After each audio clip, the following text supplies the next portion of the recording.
Programme ছিল, আমরা আমাদের প্রোগ্রাম কারণ আমরা সরকার কথা বলে আজকে এখানে যে সভাটা ছিল এটা আমরা ক্যান্সেল করছি।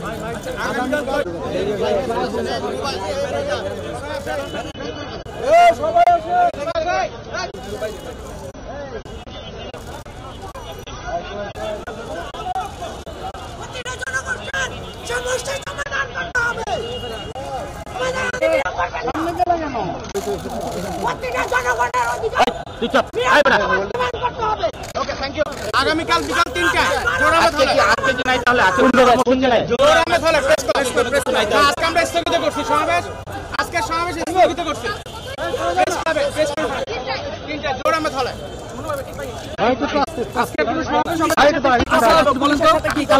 আমরা ওনারা আমাদেরকে যথেষ্ট পরিমাণ সহযোগিতা করেছে। আমরা পাবলিক এবং জনগণের হয়রানির আমরা ওনাদের সাথে কোঅপারেশন করছি। আমরা আজকের সমাবেশ এখানে স্থগিত করলাম। আমরা আমাদের একটা দাবি ছিল যে আমাদের যে সন্ত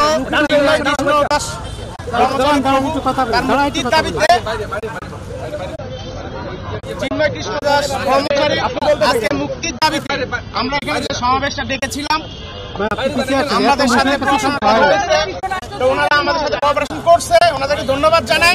কিন্তু আজকের জন্য আমরা সমাবেশটা এখানে স্থগিত করলাম। আগামীকাল বিকাল 3টায় আমাদের বিভিন্ন জায়গায় সমাবেশের সময় প্রশাসন এখানে ঢাকায় আপনারা দেখতে পাচ্ছেন আমাদেরকে অবস্থান করতে দিচ্ছে না। একই সাথে আমাদের শিক্ষার্থী কলেজের থেকে তুলে নিয়ে যাওয়া হয়। সিলেটের শিক্ষার্থীদের থেকে চট্টগ্রামে আন্দোলনরত জনগণের উপর হামলা হয়েছে। সেই কারণে আমরা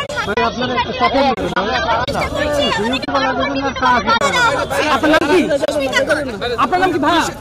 আমার নাম শুভ। আপনার নাম? আপনার কি দায়িত্ব আছে?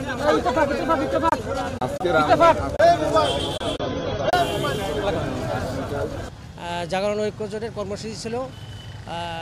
আমাদের সনাতনীর জাগরণ মঞ্চের মুখপাত্র চিন্ময় প্রভু যখন রংপুর থেকে সমাবেশ শেষে চট্টগ্রামের উদ্দেশ্যে রওনা হয়, তখন বিমানবন্দরে তাকে গ্রেপ্তার করা হয় এবং হেনস্থা করা হয়। তার প্রতিবাদে গতকাল যে বিক্ষোভ ছিল, সেই বিক্ষোভে আমাদের সনাতনীদের উপর জঙ্গি হামলা হয়েছে।